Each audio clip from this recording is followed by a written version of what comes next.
Hello friends, my name is Dr. Akshat Mehta. I am Assistant Professor at Center for Police Administration, Punjab University, Chandigarh. And today I would be discussing with you the module titled Administrative Reforms in India Since Independence, Issues and Implementation. We have three broad objectives for this module today. The first objective is to learn about administrative reforms. The second objective is to learn about administrative reforms since independence. And the final objective is to look into the issues in their implementation. Now, friends, you all would agree that as a nation, we have made considerable progress since independence. There have been various administrative reform initiatives also, but there have been at the same time several critical concerns related to the issues in their implementation.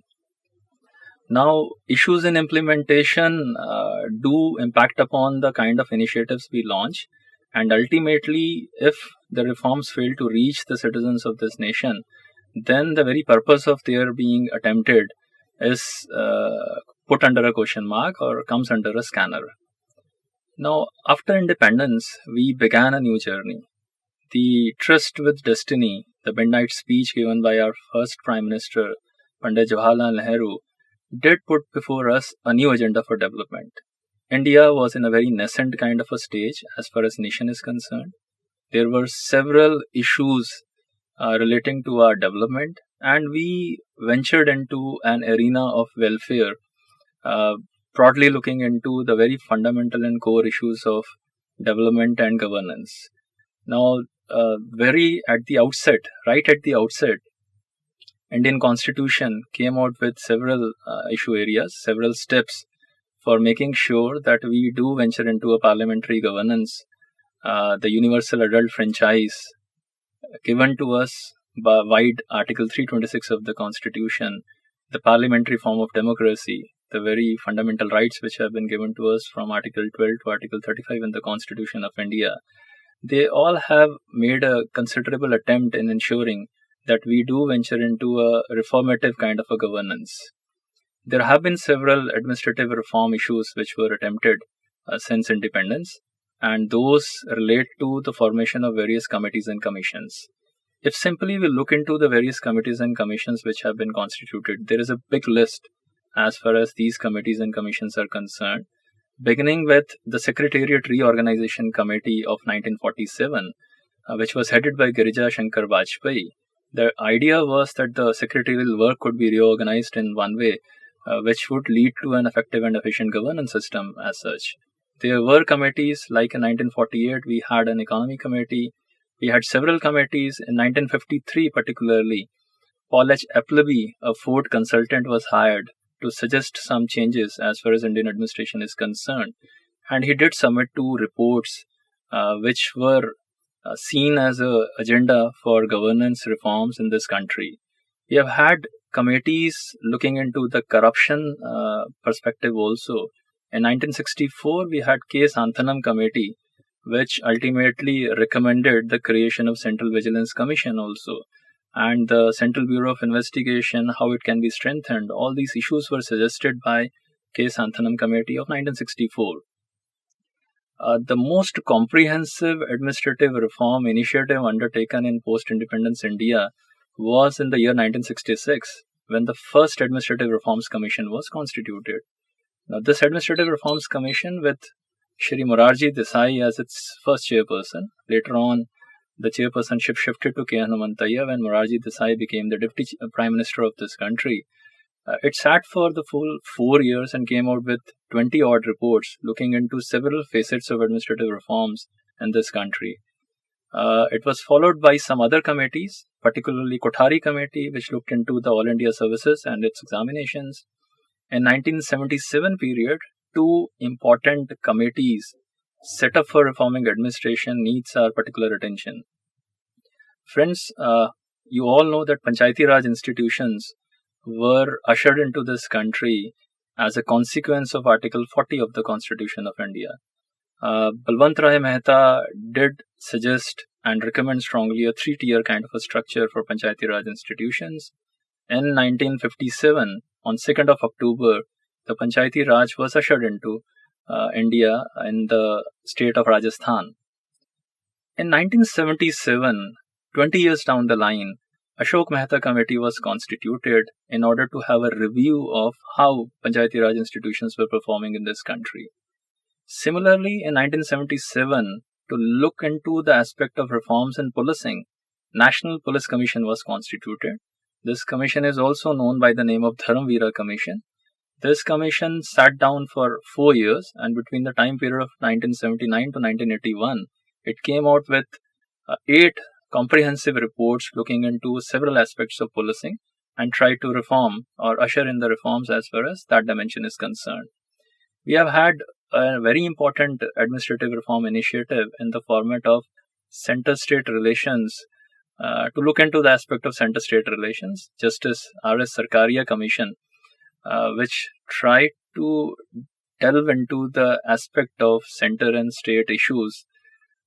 India being a federal state, or at least a quasi-federal state, if we go by Professor K.C. Weir's interpretation, has made several attempts in ensuring that there is a harmony and coordination between center and state. There are some issues of concern between center and state in running this federal structure. And in 1987, this particular Center-State Relations Committee tried to look into those aspects. We have had committees even afterwards. We can refer to an attempt made in 2 crucial years of 1996 and 1997. In 1996, Chief Secretary's Conference was held, in which the agenda was to look into the new tools of governance. From our administration background, probably we can understand that the era of good governance has been ushered in, and there are some tools of good governance, including right to information, citizen charter, electronic governance, and an attempt was made in that Chief Secretary's Conference of 1996 to set the agenda for the same. In 1997, this was followed by a Chief Minister's Conference, and finally, the broad roadmap for implementing this agenda for governance was ushered in. Even afterwards, if you look carefully, the Second Administrative Reforms Commission, which was constituted in the year 2005, tried to set the agenda for reforms in administration again. Administrative Reforms Commission, the Second Administrative Reforms Commission, has come out with 15 reports, starting from right to information and ending up with the report on state and district administration. It has tried to overhaul the administrative lacunas which are in existence and bring in some changes as such. Now, this is a brief overview as far as one of our objective of this module is concerned, which tries to look into those aspects which we have tried as a nation since independence. Now, the third broad objective for today's module is to look into the issues and implementation of administrative reforms.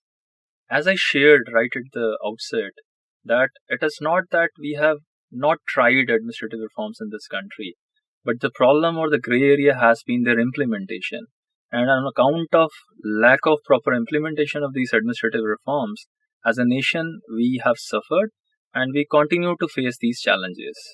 Let's look into these issues in implementation. I've tried to divide them into 4 broad categories. One being the political issues, the second being administrative issues, the third social issues, and 4th, the miscellaneous issues or host of other issues which we can probably think of. Now, when we talk about the very first category of issues in implementation, the political issues, the first point which comes directly to our mind is lack of political will. Now, as a student in our previous classes also, when we were young, whenever there used to be a question on any problem which the country is facing, the first answer which used to come from us as a student used to be the lack of political will. And we used to say that, okay, things can work in this country, but it is probably the will on the part of the politicians is lacking as such. There is a need for them to be sensitized before the agenda for governance could be ushered in this country.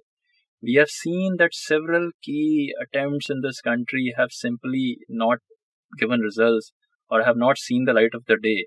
Lokpal, for that matter, comes directly to our mind.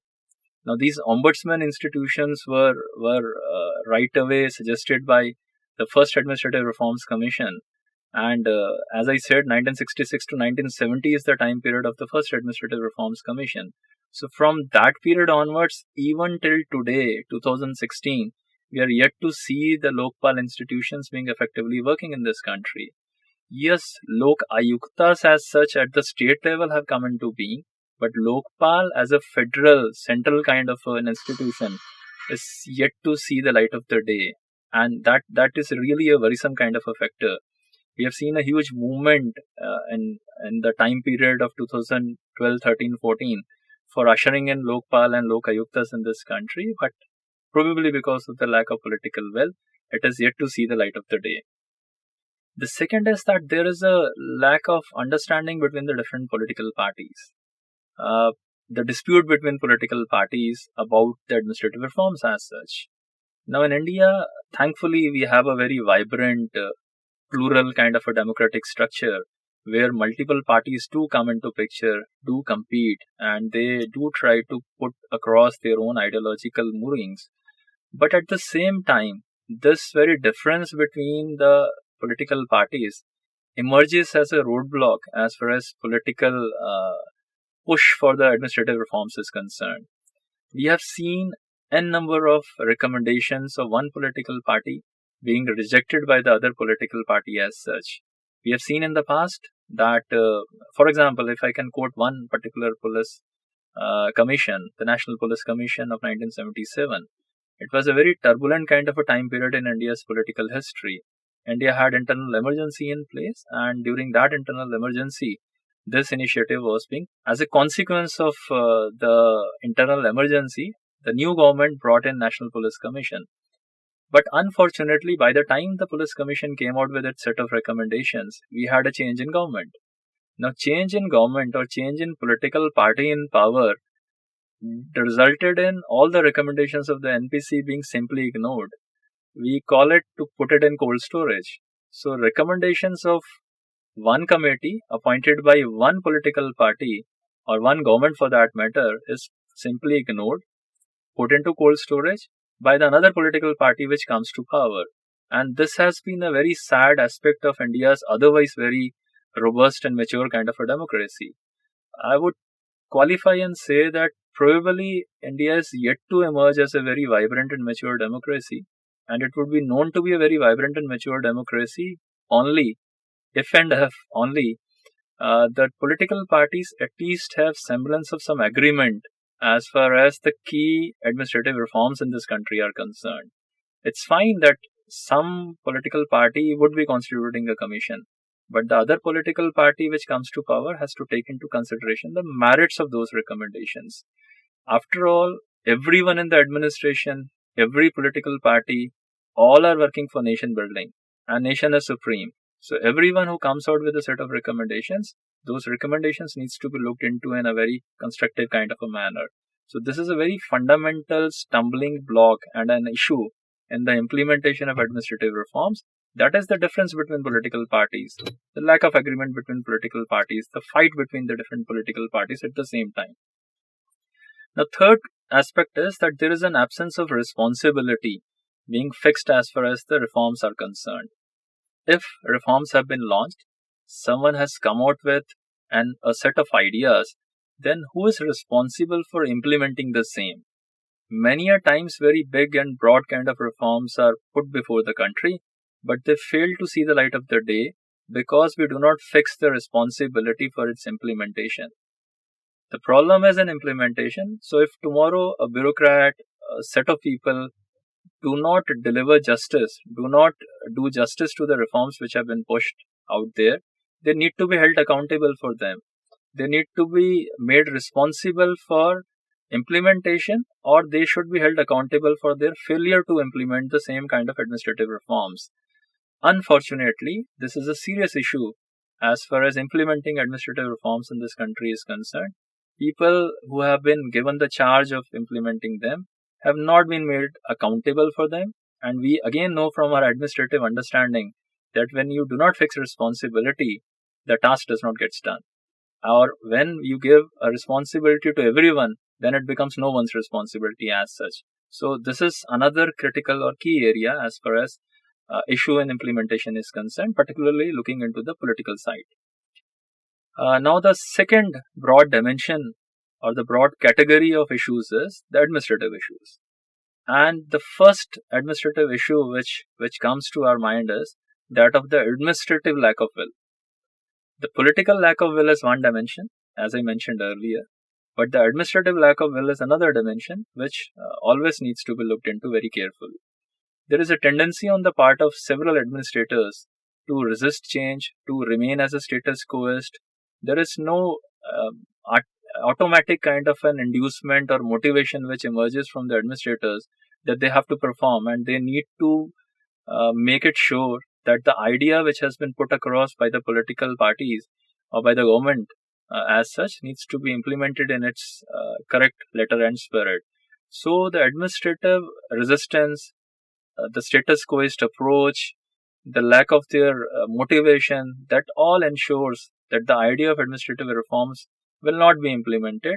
If it will be implemented, it will be implemented in a very poor kind of or a shoddy kind of a manner as such. So this is one administrative issue in implementation which I can think of. The second issue, as far as the administrative ideas or issues in implementation is concerned, is the bureaucratic stranglehold as far as administration is concerned. Bureaucracy is a very powerful instrument of governance.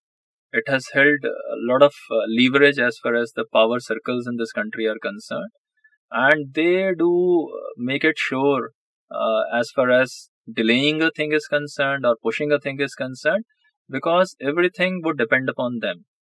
The very idea of subordinate legislation or delegated legislation also puts before us this idea that if bureaucracy does not wish to implement an administrative reform, it will suggest a very weak kind of rules and regulations for the overall legislative framework which has been suggested by the parliament as such. So their stranglehold over the entire system, the manner in which they can delay, they can push, they can confuse as far as that legislative will is concerned, needs to be addressed as far as administration is concerned. Social issues is the third broad category as far as administrative reforms is concerned. And within the broad category of social issues, the first thing which comes to our mind straight away is the communication gap, the gap between the government and people. Government has very noble ideas and intentions. It wants them to be implemented, and people would be the ultimate beneficiaries of all those administrative initiatives or reforms which are being put forth by the government of the day. But it is the communication between the two. If government fails to sensitize the people about the virtues of the administrative reforms which it is suggesting, it will be a problematic issue, it will be an area of concern, and virtually the implementation would start suffering. Because by and large, the will of the people, their participation, voluntary participation into the administrative reform initiatives would ensure proper kind of an implementation of these reforms. So if people are not voluntarily chipping in, and they will not voluntarily chip in, or they will not support the government initiatives, if they not understand the very rationale or philosophy of the administrative reforms which are being suggested as such. So this communication needs to be looked into. It's a huge issue as far as the implementation of administrative reforms is concerned. The second social issue, which is very much related to the first issue, is the lack of awareness of the public about these administrative reforms. Many a times, government have launched very good administrative reform initiatives, but people have not understood them, and thereby people have not exercised themselves in order to make sure that government of the day keeps moving on the right track. You can come out with several key initiatives. For example, if I can quote one reform initiative which emerged from two important administrative reform initiatives of 1996 and 1997, the Chief Secretaries Conference as well as the Chief Ministers Conference, they tried to put across in this country a concept called Citizens Charter. By Citizens Charter, an idea was that every service delivery organization will become more and more accountable, it will give deadlines, it will give timelines for the services to be offered to the citizens as such. And it became almost an obligation on all public sector enterprises and organizations to put before the citizens of this country in a very transparent kind of a manner the kind of services which it is offering to them, the timeline within which these services have to be offered, and what if those services are not offered within a given timeline. So what would be the grievance redressal mechanism or machinery if things do not work out well within a given time frame? Now this Citizen Charter initiative, slowly with the passage of time, lost its way. people were not aware. People did not knew that there is an obligation on the part of the service delivery organizations to do so. As a result, slowly and slowly you will find that not many organizations, public organizations, are displaying citizen charter. It would be a very interesting kind of a question to be put to you, to just go and find out in your nearby bank or insurance office, or for that matter to a post office, and have a look whether your organizations are displaying their citizen charters or not. You will understand that because of our lack of awareness as citizens of this country, these initiatives have not become strengthened as they should have normally been. The fourth broad category of administrative reform issues and implementation is the miscellaneous issues, or a host of issues which go beyond the political, administrative, and social realm.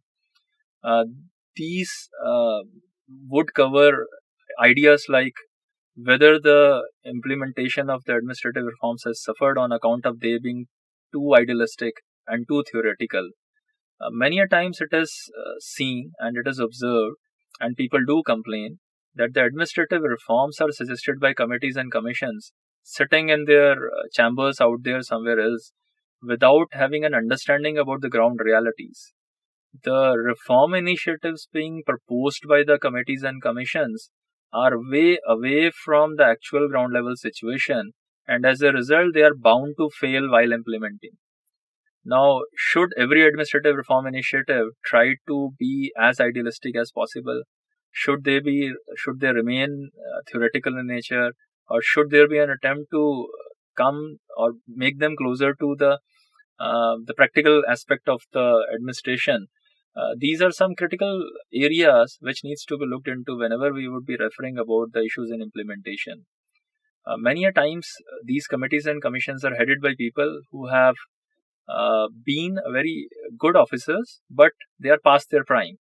The retired people, the people who do not know actually what is going on at the ground level currently, they do come out with some idealistic and theoretical kind of an ideas, and again they suffer when these ideas have to be implemented at the ground level. So it's again an important issue as far as implementation is concerned. The second miscellaneous issue which I would like to discuss with you is the issue of corruption. Now, corruption is seen as the most major stumbling block as far as India's development is concerned. It is such a big mess and such a big problem that it has been, in some of the examples, been correlated to that being like a hydra-headed monster. A monster which has got so many multiple heads, and you do not have any kind of a control over this issue. So how do you cope up with this problem of the corruption?